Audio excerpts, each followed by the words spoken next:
Hello, everyone. Welcome to my Rsubread video tutorial.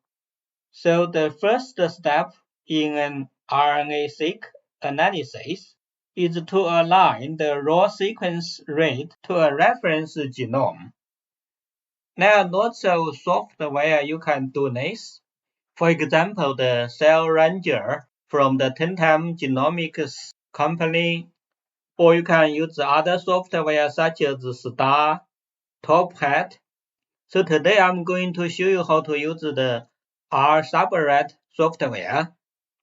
The reason I'm going to show you how to use the Rsubread package because it is a R package. If you read all the papers about this package, you can find that this package has been described as easy to use. It is fast, efficient, and also it is accurate for the sequence alignment. And more importantly, you can use a laptop. For example, my computer has 32 GB memory.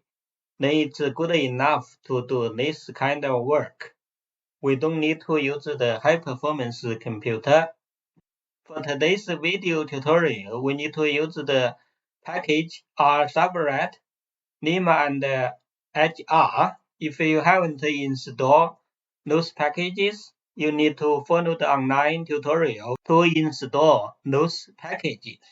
So I installed already. Let's first load the package Rsubread, then Lima and HR. In order to use Rsubread for your sequencing analysis, first we need to build an index for the reference sequence. So to build an index for the reference sequence, we need to download the reference genome. For example, today I'm going to show you how to align sequencing data from human samples. So I'm going to build an index for the human reference genome HG38. So you can download the reference genome sequence from different websites. For example, you can go to the GeneCode website to download the human reference genome. So let's go to the GeneCode website.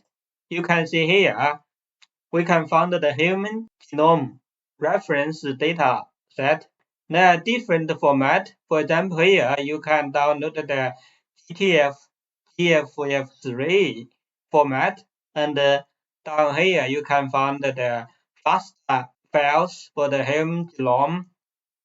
We are going to download this one, the genome sequence primary assembly for the human genome. If you click this link, you will download the human genome sequence primary assembly. So this is for the human genome reference dataset. If you have a dataset from the mouse samples, you can click the mouse, then current release. And then you can find the GTF files for the mouse genome reference dataset. Here are the GTF and the GFF3 files, and also down here you can find the FASTA files. Normally I downloaded this one, the genome sequence primary assembly. And down here you also can find the meta files for the reference genome sequence. So I downloaded the human genome reference dataset already. It is in my Rsubread folder. You can see it is here. So you can see the file's name grch38 primary assembly genome. At the moment it is a compressed file, so it will be okay to just use the compressed file to build the index. So in this folder, you can also see my R code for today's analysis. And also I have a bulk RNA sequencing data for 6 samples. So those samples are purified monocyte from 3 different healthy donors. You can see donor 1, donor 2, and donor 3. For each donor, we have the sequencing data at 0 hours. That's the mRNA sequencing data from monocyte just after purification. For the 24 hours sequencing dataset, we cultured the monocyte 24 hours after purification, then extract the mRNA for bulk mRNA sequencing. And also you can see for each sample at the same time point, we have two sequencing datasets. You can see here for the 0 hours from donor 1, we have the sequencing 1 dataset and the sequencing 2 dataset. That is because we performed the paired end sequencing. Then we have two datasets for each sample. So now you can see my reference dataset and also my sequencing dataset that we are going to analyze in my video tutorial. Because my R code and the reference data and also the sequencing dataset are in the same folder, Rsubread, when we perform the analysis, the new data we generated will be saved in this folder. So I will show you the new data that we generated in this folder when we perform the analysis. So now we can go to R to build an index for the human reference sequence. So we can use the build index function from the Rsubread package. Because we are going to build the human reference genome, we can set the base name as HG38 reference, and in the reference argument, we tell where we saved the human genome reference dataset. So now we can run the build index function to build an index for human genome. So let's run. So you can see down here, it will take more than 1 hour to build the index. So after I finish building the index, it will save the index data in my Rsubread folder. We can have a look at it later. So you just need to do once to build an index for a reference genome. Then you can save it there, use it anytime when you have the dataset to analysis from the same species. So you can see my computer is running, so we can let it run and come back after 1 hour to see the result. Okay, you can see I finished the index building. The total running time is 81.4 minutes. So I will cut off the running time from the video tutorial. But we can have a look at the running process up here. You can see when we start to running the program, my computer has 20.8 GB memory. Then the input file name is the grch38 primary assembly genome for human genome. And here you can see the running to estimate the index size. And also it needs 7.5 GB memory to build the index. Then it starts to build the index. You can see the progress from 8% until 91%. Then after that, it saved the index to my computer. Then we can have a look at my Rsubread folder now. You can see now. So we have 5 new files here because we named the base name as HG38 reference. So we have the HG38 reference array file, the tab index file, then 3 other HG38 reference files. Then we can use HG38 index to align the sequence for our monocyte sequencing dataset. So we can go back to R to the alignment. We can look at the next chunk of code. So in today's video tutorial, I'm going to show you how to align the sequence rate one sample by one sample. So now we need to use the align function from the Rsubread package. Then the index, we just build it as HG38 reference. You can see here we have the read file 1 and the read file 2 argument. If your sequence read data only have one and sequencing, then you can just set the sequencing data as read file 1 to do the alignment, then set the read file 2 as null. Then we can give an output file. Here we can use the $1 0 hours BOM. But I showed you my samples have paired and reading. So we have two sequence rates for the same sample. For example, for the $1 0 hours, we have paired and sequence rates, read file 1 and read file 2. To do the paired and alignment, we can set the read file 1 as the first sequencing rate and then read file 2 as the second sequence rate. And again, we can set the output file name as $1 0 hours BOM. So for my sequencing data, I'm going to perform the paired and alignment.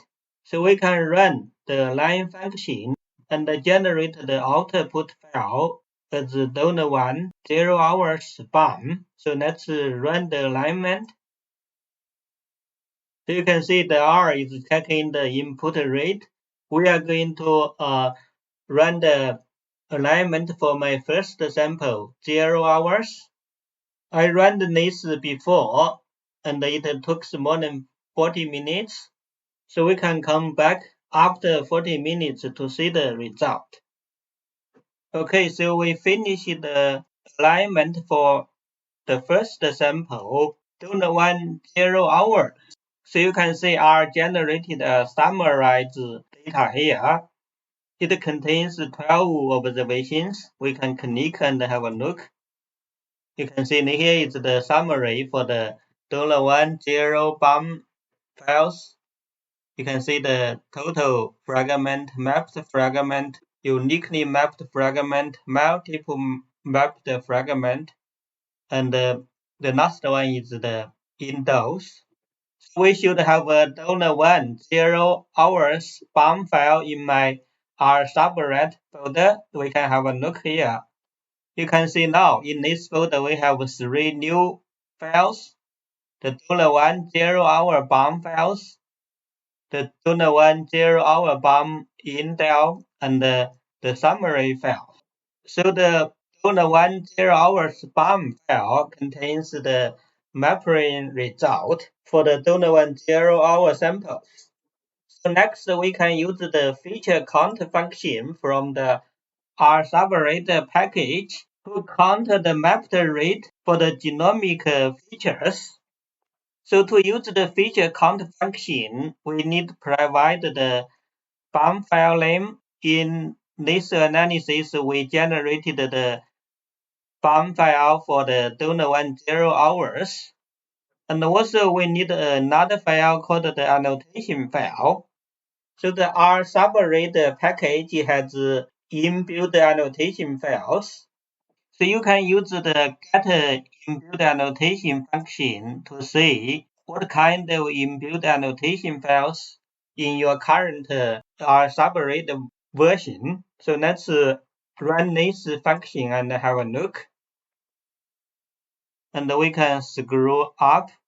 You can see in my current version, we have the MM9, MM10, and MM39 for the mouse inbuilt annotation files. And also we have the HG19 and HG38 for the human inbuilt annotation files.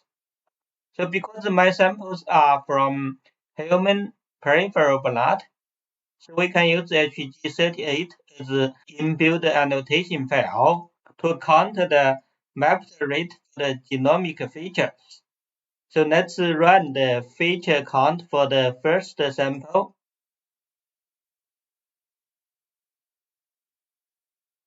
So you can see I loaded the HG38 reference sequence exon text file and also is processing the $1 0 hours BAM file.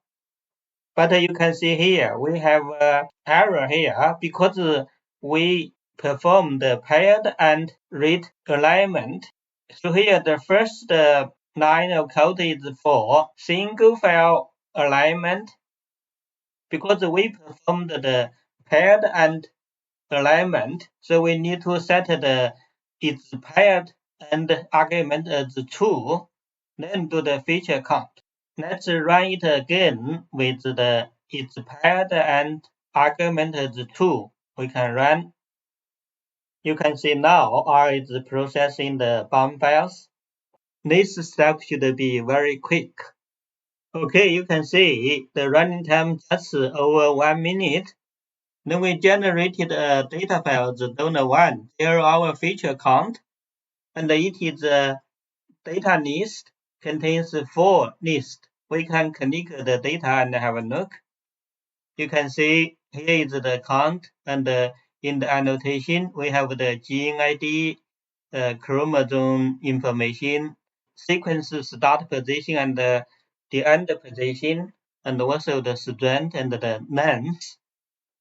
So we have the feature count. Now we can use the DGE list function from the HR package to create a digital gene expression list object for the mapping result for our first sample, $1 0 hours. And we can get the count from the count slot, and also we can get the gene ID and length information from the feature count.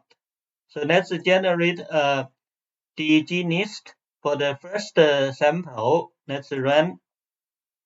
So you can see we created a formal class DGE list. Then we can use this list to perform future analysis. For example, if we want to see the RPKM values for this dataset, we can generate RPKM values for the $1 0 hours dataset. Let's run. You can see we have a large matrix data here for the first dataset. We can click the dataset and have a look. You can see the row names are the gene IDs and also the RPKM value for the first sample, $1 0 hours. So we perform the alignment and also feature count for the first dataset. So in theory, we can run the alignment and also feature count to analyze each dataset. But it takes time to write the code for each dataset. So in my next video tutorial, I'm going to show you how to write code and run the alignment and the feature count for all the dataset that I have in the Rsubread folder because I have 6 samples. So I'm going to stop here for today's demonstration. I hope this video can help your RNA-seq data analysis. Please subscribe to my channel if you haven't to do so. See you in my next video tutorial.